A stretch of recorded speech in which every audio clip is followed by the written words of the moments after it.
Sziasztok, ez a Pontról Pontra Életmód magazin dr. Géki Orsolyával, Orsi orvos, táplálkozástudományi szakértő, és itt van velünk Opitz Barbi előadóművész. Szia, köszönjük, Sziasztok, hogy jöttél. Szia, akivel kicsit a táplálkozásról és az egészséges életmódról fogunk most beszélgetni. Barbi, hogy vagy most? Először is ezt szeretném megkérdezni tőled. Jól vagyok, köszönöm szépen. Kicsit korán keltem magamhoz. Na, mit jelent a korán keltem? Hát 11? Én általában ilyen délben szoktam kelni, vagy délután 1-kor, mert kicsit el is aludtam, beállítottam az ébresztőt, vagy 3 ébresztőt állítottam, de aztán sikerült felkelnem, de aztán még picit visszaaludtam, és aztán felkeltem, de elég sietnem kellett a készülődéssel, hogy ide érjek időben. El van tolódva akkor egy normál emberhez, vagy egy normál fiatalhoz az életmódot, hogyha ilyen délbe kelsz, akkor ezek szerint éjszaka is sokáig fent. Hát igen, én ezzel egyébként küzdök, meg próbálnék átállni, de ugye most jön majd a szezon, ugye a fellépések terén, és ugye nyáron van a legtöbb fellépésem, de hát ugye ha kell, ha nem, én fent vagyok nagyon sokáig, és emiatt úgy így eltolódnak a... Ez most ilyen nálam a nappal, meg az éjszaka egy picit úgymond felcserélődött. De mondjuk az előadó művészekre ez nyilván jellemző színész. Na de az órában egyébként mit jelent? Tehát mikor kelsz, mondjuk egy nyári szezonban, és mikor fekszel le? Hát sokszor előfordul, hogy fent vagyok ilyen 4-5-6, hát változó tehát akkor egyébként. Szinte hajnalban fekszel. Igen, hát amikor nincsen fellépés, meg nincs mit csinálom, akkor is fenn vagyok 3-4-ig. Hát 3, örülök, hogyha 3-kor el tudok aludni. És ehhez képest de azelőtt kezd? Egyébként nem sikerül.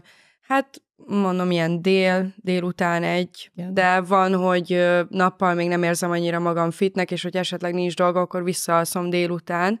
És akkor éjszaka megint energialöket, és egyszerűen nem tudom, akkor van kedvem, hogy esetleg nincs fellépés, akkor támad kedvem olvasgatni, nézni videókat, tanulni, bármit, valamit. Hát nyilván meg koncert után az ember még nem tud, tehát pöröksz, nem tudsz nyugalmi állapotba kerülni, ahhoz, hogy mondjuk elaludj. Ezen szeretnék amúgy változtatni, mert így ezért ez hát nem igen, a legjobb. De most meg nem is túl egészséges, hogyha ezt vesszük. Igen, de szerintem pont emiatt, hogy most te megint ugye visszatérsz, és hallhatjuk a gyönyörű hangodat, és sok-sok előadásod lesz, és sok-sok fellépésed, ezért most ezen nem is nagyon fogsz tudni változtatni. Igen, csak így a hétköznapokban, amikor nem kell fent lennem, azt valahogy így jól lenne egy kordában tartani, hogy így és erőt venni igen, magamon. És pont ez jutott eszembe, hogy mostanában kevesebbet hallottunk téged, és ez ugye egy nagy hiány is, hiszen én imádom a te hangodat, szerelmes vagyok a hangodom, egy csoda, egy hihetetlen hangszíned van, és egy hihetetlen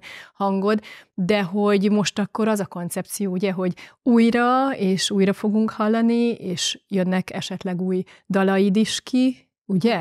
Igen, mert hát az elmúlt időszakban nem az, hogy depis voltam, vagy valami ilyesmi, de azért voltak így zűrzavarok az életemben, meg így lelki problémáim, amik miatt nem tudtam annyira fókuszálni a zenére, de alapvetően mindig is a szenvedélyem a zene volt, tehát mindig körül forgott az életem. Kiskoromtól kezdve mindig is ez volt az álmom, hogy példakép lehessek, hogy elismert legyek, hogy valamit tudjak adni az embereknek a zenén keresztül. És most szeretnék úgymond visszatérni, meg több dallal előrukkolni, mint az elmúlt időszakban, mert eljártam fellépni, de hogy dalokat nem hoztam ki, új dalokat, nagyon, nagyon ritkán hoztam ki, és most szeretnék sűrűbben kihozni dalokat. Ez a tervem. Ez azt jelenti, hogy lelkileg akkor már jól vagy? Tehát, hogy kezdesz kimászni ebből a gödörből, amiben voltál? Igen, jobban vagyok, meg ugye az önismeretem is így hozzátett. Én amúgy nagyon olyan vagyok, hogy így sokat gondolkozok a dolgokon, bármi probléma van az életemben, akkor magamba is nézek, így nagyon sokat gondolkozok mindenen, hogy miért történhetett, stb. Úgyhogy ilyen szinten amúgy büszke vagyok magamra, hogy bármilyen mélyponton is vagyok, egyébként ki tudok mászni. Nyilván sokat segítenek ugye a szeretteim is ezen, meg barátok is, mindenki, aki így körülvesz, de magam is tudok ezen segíteni, hogyha valami problémám van. Az az érdekes egyébként, hogy te azért ezt el is árulod, tehát nem tartod magadban a lelki problémáidat, hanem ha kell világgá kürtölöd, hogy ugye emberek, most ez van, nem vagyok jól. Hát igen, egyébként részletekig amúgy nem szeretek belemenni, mert úgy gondolom, hogy van egy határ. Nyilván voltak dolgok, amik úgy láttak napvilágot, hogy amúgy nem szerettem volna, de hát ugye ez a hírnév egyik átka. Így van. Igen, de hát ez legyen tényleg így a legnagyobb probléma. Szerintem az életben. A tanulság, hogy mindig vannak az életben fent és lentek, és hogy Barbie mondja, hogy ha az embernek van egy nagyon jó önismerete, akkor és segítsége, egy szupportív környezete, akkor ebből ki kell jönni, ki lehet jönni, és ez a példa, és ez az üzenet, hogy igenis dolgozni kell magunkon, dolgozni kell. Igen. És úgy mondod, mentálisan is, és akkor most mi egyébként pont... Amúgy tényleg szerintem mindenkinek egyébként az a célja az életben, most lehetne ugye nyilván így elmenni részletekig, de a legfontosabb feladatunk az életben az, hogy fejlődjünk. Így van. De tényleg a fejlődés. Meg és te is most egy ilyen fejlődéses hogy tudunk lelkileg, mentálisan fejlődni. Így van. És egy visszaigazolás magadnak is, mert mondod, hogy most itt vagy, és most egy nagyon csodálatos év előtt állsz, rengeteg új dologgal, és mi is ennek a fejlődésednek most a részei lehetünk, a Dozdajettel és a Lifestyle csapattal, azon, hogy ebből a gyönyörű nőt varázsoljunk, egy gyönyörű énekesnőt, úgyhogy ez egy nagyon-nagyon jó út. De visszatérve még pont arról, amit itt meséltél, Anett, vagy kérdeztél, hogy ugye Barbie a fiatalok közösségét támogatja, és hogy nagyon sok fiatal rajongója van, hogy egy mai fiatal hogy él, és hogy hogyan tudja az egészséges vonalat, vagy a tudatos vonalat képviselni, mert ugye most a mentális dolgokról beszélgettünk, de hogy pont erről kezdtünk el beszélgetni. Egyáltalán, hogy mennyire fontos ez számotokra. Igen, tehát, hogy mi már nyilván eljutottunk oda, hogy 40 pluszosan, hogy muszáj odafigyelnünk arra, hogy hogyan étkezünk. Kérdés az, hogy a mai fiatalság vajon foglalkozik ezzel? Hát most, hogyha engem kérdeztek, akkor én részben egészségesen táplálkozom. Például arra büszke vagyok, hogy nekem nincsen semmilyen káros szenvedélyem. Tehát én jól tudom magam érezni úgyis a barátaimmal, hogy nem fogyasztom alkoholt, igen, és semmi egyebet. És nem is dohányzol. Teljesen távol áll tőlem, tehát hogy senki nem tudna rávenni semmi ilyesmire, se egyszeri alkalom, se semmi. Mert tisztában vagyok azzal, hogy milyen következményei lehetnek, valaki azonnal függővé válik, stb., mert ugye emberben is van, aki függő alkat, valaki nem, de hát én ezt nem szeretném megkockáztatni. Ez annyira jó, amit Barbie mond, így is hogy nem annyi káros dolog körülvesz minket, akár a szennyezett levegő, vagy bármi. Pontosan. Tehát szinte minden, úgyhogy ha lehet ezt a rizikót, ami ugye az egészségünket pusztítja, valahogy próbáljuk meg ezt csökkenteni. Ez olyan jó, és én most azt látom, hogy a fiatalok között se divat például a dohányzás, szóval egyre inkább nem divat már, vagy már, hál' Istennek már nem feltétlenül maximum a elektromos cigaretta, ami szintén nem a legjobb, de hogy ez olyan jó szemlélet, hogy nem feltétlenül kell, nem ez a vagányság, a divat már. Hát igen, én nem is tudom egyébként, hogy mi ebben jó, meg sokan kérdezik tőlem is, hogy tényleg még nem ittál alkoholt? Mondom, nem, de ez miért olyan meglevő? Hát ez nekem ilyen szenzáció, mert nyilván most nem azt mondom, biztos, hogy belefér most nagy ritkán, hogyha valaki megiszik egy pohár alkoholt, akár egy alkalomattán, de valahogy nekem akkor sem jön ez. Meg te jól tudod magad érezni, anélkül akkor meg minek az embernek terhelnie. Igen, meg amúgy is, tehát, hogy így olyanokkal vagyok, akikkel szeretek lenni, igen, akkor mindig jön egy olyan téma, meg mindig olyan jó kedvünk van, hogy amúgy nem kell oda nem semmi hiányzik, más. Pontosan. Meg vannak olyan barátaim, akik egyáltalán, tehát pont olyanok, mint én, hogy teljesen tiszta életet élnek, és így is tök jól érezzük magunkat, úgyhogy... Az alapok akkor ezek szerint megvannak. Igen. Már csak a táplálkozásra kellene odafigyelni. Igen, és akkor itt jön a táplálkozás, hát ugye nálam ez eléggé problémás. Én ilyen napi egyszer-kétszer eszem, ami még úgymond így mennyiségben amúgy napi jó. Napi egyszer? Hát valamikor egyszer, max. kétszer. Az mondjuk nagyon kemény. De ugye például nálam a reggeli az teljesen kimarad. A reggelid az ebéded. De hát így délután eszem először, van, hogy késő délután 5-6 körül. Ez de akkor olyan élelmiszereket fogyasztasz, mint egyébként más földi hallandó reggel? Tehát, hogy neked az a reggelid, amit délután először eszel? Hát ezt úgy kell elképzelni, hogy például én amúgy szeretek főzni, Szóval, vagy az, hogy felkelek, aztán még ugyanám az ébredezés, az is tart egy ideig, és aztán főzök valamit. Igen.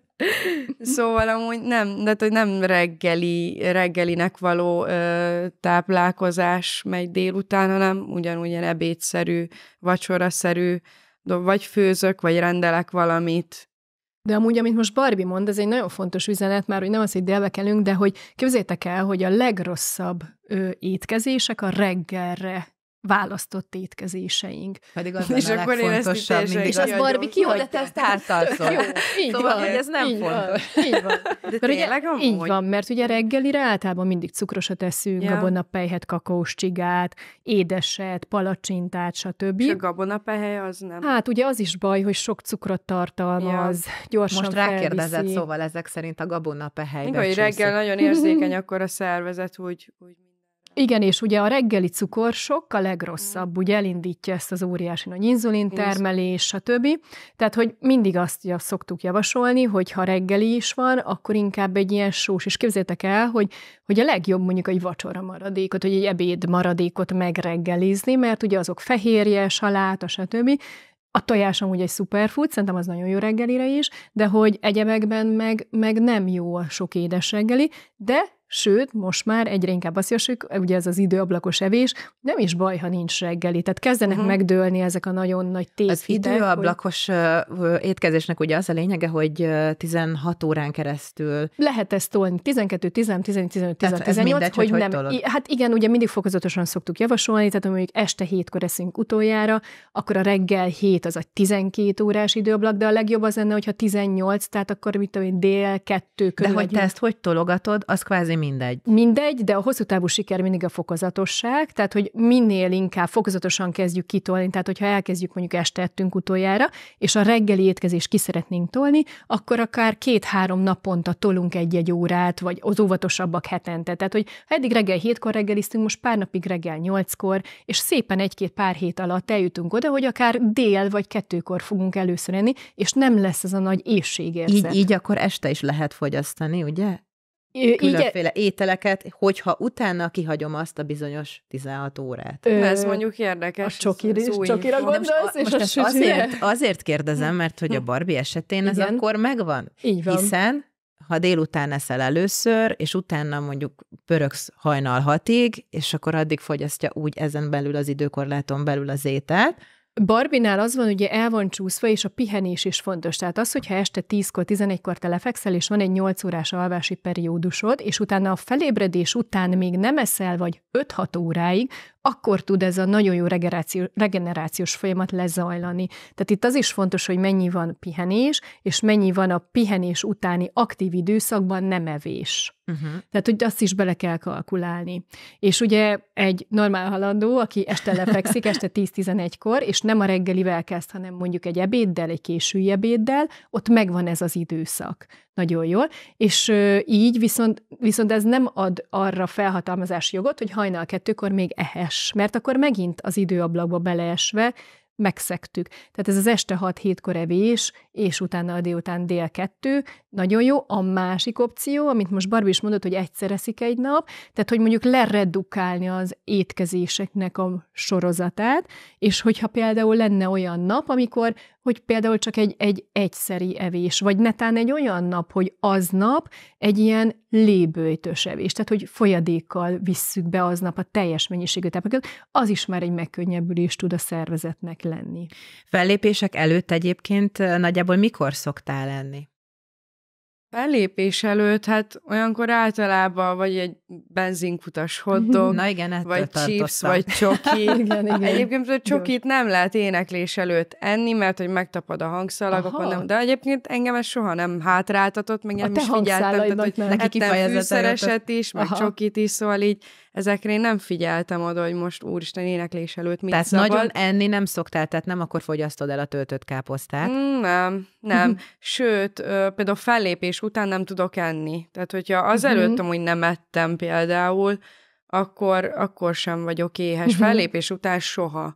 Ez az izgatottság szerinted, hogy úgy fel vagy dobva, és... Egyébként lehet, hogy maga ez a dopping. Igen. Azt nem érzem, hogy például lámpalázat, meg ilyen nagy izgulás, meg újra hevesen ver a szívem, tehát ilyeneket már nem érzek egyáltalán. De régen éreztél egyébként? Régen, igen. És én nagyon örülök, hogy ezt leküzdöttem, mert engem ez hátráltatott. Ezen te dolgoztál tudatosan, hogy le tud küzdeni, vagy ez csak ahogy így fejben. Tehát, hogy sokan egyébként alkohollal, meg minden mással próbálják ezeket elnyomni, de én utálom, hogyha valaki a valóság elől menekül, és én inkább úgy voltam vele, hogy ez majd egyszer csak magától elmúlik. És egyébként X-faktor után, az első pár fellépés után ez így random elmúlt, de így egyik pillanatról a másikra, egyik fellépésen még éreztem, hogy úristen, és így kicsit még remeg a kezem, meg minden, és utána elmúlt. És most soha többet nem is jött vissza, és én úgy örültem ennek, mert így 100%-osan tudtam már élvezni a színpadi létet, és már végre azt éreztem, hogy úristen, még maradnék, már vége a műsornak, de még mindig maradnék, és olyan jó érzés a színpadon lenni, és nyilván olyankor még utána azért bennem ez a dopping érzet, tehát az izgatottság, de nem lámpaláz. És akkor nem eszel. És nem, tehát hogy ott kínálnak finomságok, és egyszerűen nem tudok enni. Van, amikor megkérem, hogy csomagolják el, vagy valami, de nem tudok olyankor. Kérdés az, hogy amikor hazaérkeztél, hát nyilván utána hazavisznek téged, még a kocsiban nem fogsz enni, de amikor hazaérkeztél, akkor egy falási roham azért csak beköszön. Hát nálam, mikor éhes vagyok, egyébként nem eszem sokat. Lehet, hogy nem látszik rajtam, mert alapvetően nem egy ilyen vékony alkat vagyok, de amúgy én, hogyha eszek, meg nagyon éhes vagyok, akkor sem szoktam sokat enni. Na most már kezdem azt hinni, hogy fényevő egyébként a Barbie. Hát fényevő nem vagyok, egyébként átlaghoz képest kevesebbet eszem. Tehát, hogy hiába most ilyen alkat vagyok, de amúgy nem eszem sokat. Az egyébként nagyon jó, hogy te felvállalod a formáidat, meg ma már szerencsére nem az a trend, hogy mindenféleképpen botként kell kinézni, hanem egyébként igenis nekem legyünk nagyon tetszik, nők. hogyha valaki vékony, szerintem akár lányba is, meg fiúba is amúgy jól tud áll, kinek mi áll jól, de igen, az is jó, hogyha valaki telt karcsú, tehát amúgy kinek mi áll jól. Én annyira imádom Barbie-ba, hogy az ő orgánumához kell ez a illik. Nőies forma, a de nagy, gyönyörű hajához, tehát hogy ettől ő ez a különleges egyéniség. Köszönöm szépen, ez jól lesz. De egyébként ma divat is, tehát hogy a lányok kihangsúlyozzák a széles csípőjüket, míg mondjuk én fiatalon mindent megtettem, hogy lefogyjak, hogy eltakarjam. A nagy a széles csípő, és ma már inkább ez trend, hála a jó égnek, egyébként hozzáteszem. És annyira jó, hogy ti fiatalon szerintem ezt, hogy felvállaljátok, nem szorongtok. Igen. Ja, nem, bennem sincs semmi ilyesmi. De egyébként régebben, amikor nagyon sokat ettem, mikor középsulis voltam, koliba, én annyit ettem, hogy minden órába éhes voltam. Én órán tényleg azon járt az eszem, hogy úristen, mikor lesz már szünet, hogy tudjak menni a büfébe, és tényleg nagyon, nagyon sokat ettem. Nagyon nagy étvágyam volt, akkor egy ilyen 10 kilóval több voltam, és igazából amúgy nem érdekelt úgy. Tehát én nem éreztem rosszul magam ettől. De ez olyan jó, így van. Igaz, akkoriban még nem szerettem a nőies ruhákat, nőies dolgokat, akkor még nem sminkeltem, valahogy távol álltak tőlem ezek a dolgok, tehát hogy én utána úgy megváltoztam ilyen téren, mikor így énekesnő lettem, így az X-faktorba kezdtek el először sminkelni, és eleinte zavart. De így hozzászoktam, és olyan jó érzés volt már, hogy úristen, mindig azon dolgoznak, hogy én szebb legyek, jobb legyek, stb. És tetszett, már hiányozna, ha nem lenne. Igen, és így vége volt az X-faktornak, jöttek a fellépések, és így hiányzott az, hogy amúgy nem sminkelnek, és akkor én elkezdtem sminkelni. És egyébként akkoriban fogytam, de azért úgy rajtam volt a stressz, meg akkoriban befutottam, és úgy akkor kevesebbet ettem. És mindig tudatosan egyébként ezen voltál, hogy énekesnő szeretnél lenni? Tehát, hogy ez mindig motivált, és mindig ez vitt előrébb, hogy volt egy kitűzött célod? Vagy hogy úgy kicsit sodródtál az élettel, vagy nagyon tudatosan készültél arra, hogy te, mint hogy az elején is mondtad, hogy szerettél volna valamit? Hát engem sok minden érdekelt mindig is, és igazából 7 éves koromtól kezdve énekelek. Bennem akkor fogalmazódott meg, hogy én szeretnék énekesnő lenni, de ez úgy jött nekem, hogy anyukám mindig így karókizott, amikor még nem volt internetünk, akkor így vett alapokat, zenei alapokat, és akkor mindig karókizott, kihangosító, mikrofon, tehát ott így be voltunk így szerelkezve, igen.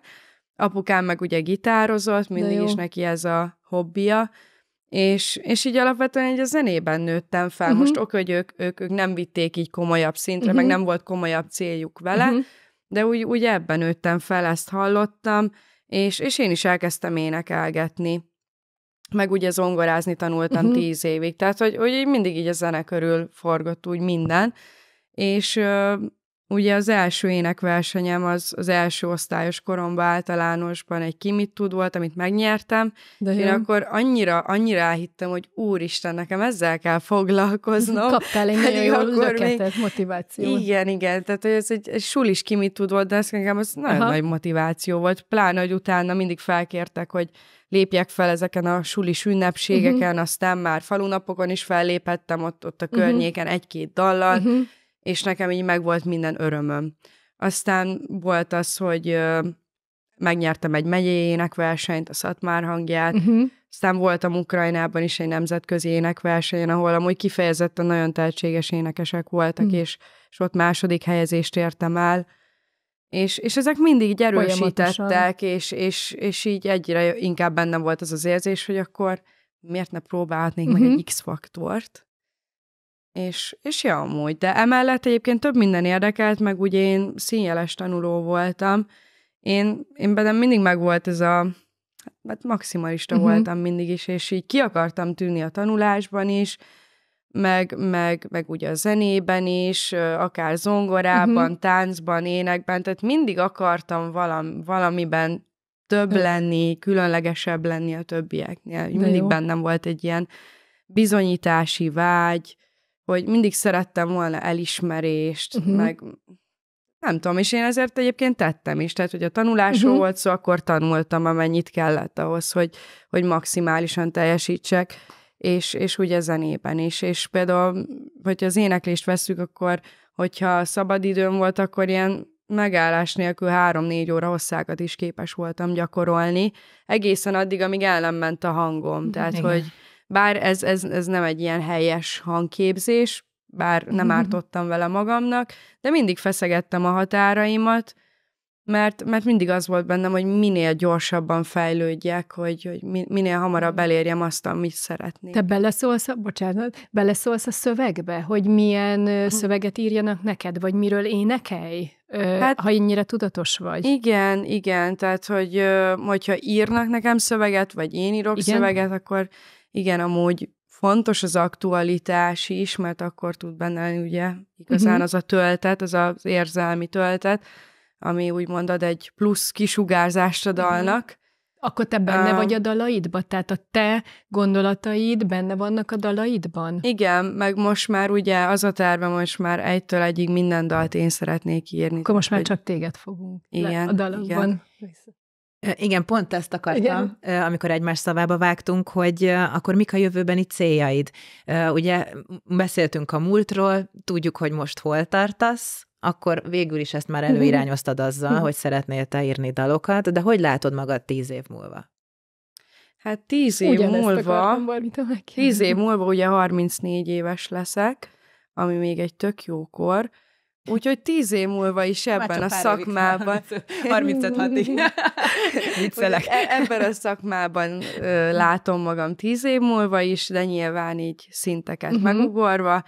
Már jövőre szeretnénk egy Budapest Parkot megpróbálni, addig ugye teljesítenem kell dalokkal, és ugye ezen is vagyok, és körülbelül egy ilyen 1-2 hónapon belül fog megjelenni a legújabb dalom, ami egyébként egy ilyen fiókból előhúzott dalom, és közben íródnak egyébként új dalok, de ezt a dalt mindenképp ki akarom hozni, csak valamilyen oknál fogvás mindig eltolódott ez a dal, és még nem jött ki, pedig már nagyon rég ígérem a rajongóknak, és fellépésekre is szoktam vinni, és amúgy nagyon szeretik. Nagyon sokan kérdezik, hogy mikor jön ki, és így mindig beígértem valami időpontot, de sajnos úgy alakult, hogy még csak most fog kijönni, és ez a Rideg szív, ez a címe, ez egy ilyen elég elvont témájú dal, de most, hogyha röviden meg akarom fogalmazni, hogy miről is szól, akkor Ezt a dalt akkor írtam, amikor így nagyon sok minden összejött, csalódtam emberekben, kapcsolatban is, barátokban is, és így akkor írtam egy ilyen... Akkor inspirálódtál nagyon. Igen. A művészekre jellemző, nem? Hogy egy ilyen merengős hangulat, amikor azon merengek, hogy miért van ez, és hogy miért kapom ezt az élettől, de egyébként nagyon jól kifejeztem az érzéseimet ebben a dalban, úgyhogy szerintem amúgy sokan tudnak majd vele azonosulni, akik meg hát mindenki átéli ezeket a dolgokat. Amikor előadod ezeket a dalokat, amik a fiókban pihentek, meg egy ilyen mélyebb időszakodban íródtak, akkor visszaköszön a múlt? Tehát amikor kiállsz majd a színpadra és újra elénekled, akkor megutazod egyébként azokat a negatív érzelmeket, meg rossz hatásokat, amik akkor benned voltak, mikor írtad? Vagy már lehet, hogy pont az van, nem? Hogy igen, hogy már ugyan jól tudsz róla beszélni, hiszen túl vagy rajta. Ja, persze, tehát hogy abszolút most, hogyha elő kell adnom egy olyan dalt, amit például az akkor, tehát amikor még aktuális volt, és benne voltak ezek a fájdalmak, sérelmek, bármi, olyan érzelem, ami már nem aktuális, át tudok szellemülni, de nem olyan szinten, hogy ez így felhozza bennem a sérelmeket, a traumákat, és rosszul érezzem magam, meg közben bennem van az is, hogy ott van egy közönség, akik szeretnek, úgyhogy... Meg akit szórakoztatni kell. Igen. Tehát, hogy tehát, hogy bele tudom vinni azt az átélést, azt az előadást, hogy hiteles legyek, de nyilván nem. De van olyan dalom, amin el tudok érzékenyülni, de nem azért, mert rosszul érzem magam, hanem mert szeretem a dalt. Mert teljes szíveddel. De mikor például nehéz időszakomban előadtam szakítás után előadtam egy olyan dalunkat, ami pont ilyen nagyon-nagyon érzelgős, ilyen szakítós, hát akkor elég volt, akkor megküzdöttem a könnyeimmel, úgy nehéz volt előadni. Igen, sokkal jobban meg is éled. Beszéltünk az étkezésről, de nem beszéltünk a sportról, most már csak nagyon kevés időnk maradt, úgyhogy egy pár gondolat erejéig mondd el nekem kérlek, hogy amiatt, hogy elcsúsztatott az életed, tehát későn kelsz, és aztán mondjuk úgy korán fekszel, már nekünk korán fekszel. Szóval, hogy emiatt gondolom a mozgást is nehéz beiktatnod az életedbe. Hát igen, mert ugye aki ugye így él, hogy nappal nincs úgy energiád, de is este igen, és ugye én úgy tudom, hogy este nem olyan egészséges az edzés, tehát így késő este, amikor a legaktívabbnak érzem magam, de egyébként igen, szeretnék elkezdeni edzeni, most ez így kimaradt az életemből már évek óta. De egyébként a lelki válságokon is a mozgás lendít túl, tehát hogy nagyon fontos, sokszor mondják, hogy ha úgy érzed, hogy mélyen vagy, depis vagy, akkor kezdj el mozogni valamit. Igen, csinálj. meg ugye a vérkeringést is ugye beindítja. Boldogsághormonokat Igen, úgyhogy abszolút tud segíteni, az biztos. Mostanában, hogy jó idők vannak, szeretek nagyon görkorizni. De jó. Az is egy sport. Jól áll, tehát hogy nem tudom, hogy mennyire hasznos, mert egyébként fáraszt, de olyan kellemesen fáraszt le. Tehát úgy fáradok le, hogy amúgy nem is veszem észre. Én mindig azt mondom, hogy olyan sportot csinál az ember, ami jól esik, amiből örömét leli, mert hogyha nem szereted csinálni, akkor hosszú távon nem tudod. És a görkori szenzációs szerintem. Igen, én nagyon szeretem, tényleg. Akár képes, például valamelyik nap 4 órát görkoriztam, de nagyon el is fáradtam, de amúgy így közben, mint egy baráttal görkorizok, így beszélgetünk közben, így úgy eltelik az idő, hogy észre se vesszük, és közben lefáradtunk. Igen.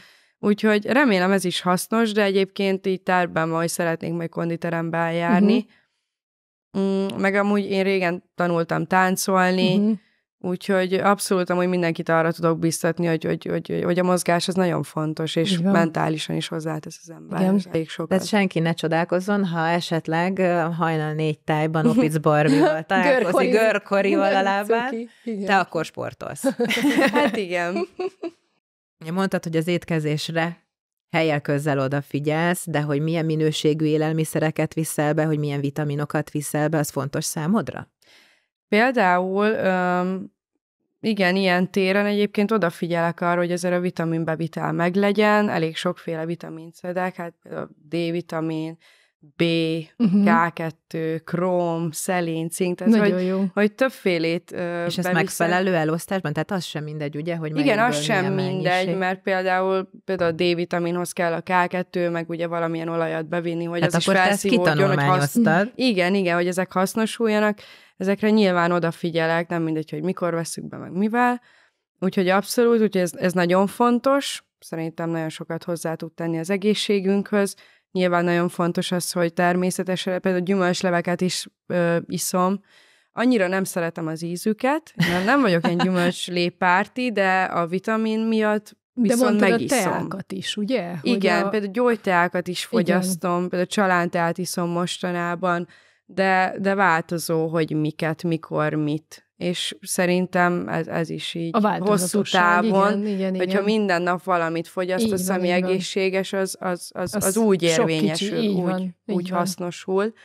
Meg most, hogy így már tavasz van, így szeretnénk majd gyógynövényeket gyűjtögetni. Ugye én szabadidőmben nagyon szeretek olvasni, főleg mostanában így nagyon érdekel az így alternatív gyógyászat, mágia, ezek a témakörök, és most így kedvet kaptam ahhoz, hogy egy ilyen tavaszi gyógynövénygyűjtést csinálok majd, aztán majd itt tesztelgetem a növényeket, akár ismerősökön, magamon, stb., hogy minek mi a hatása. Tehát kifejezetten a gyógyhatásra vagy kíváncsi, igen. Mire tudsz alkalmazni. Igen. És ezzel az egészségedet próbálod támogatni. Igen. Barbi, köszönjük szépen, hogy itt voltál velünk. Én is köszönöm. Nagyon köszönjük. Iratkozzatok fel a csatornákra, hogy ne maradjatok le a videókról. Sziasztok!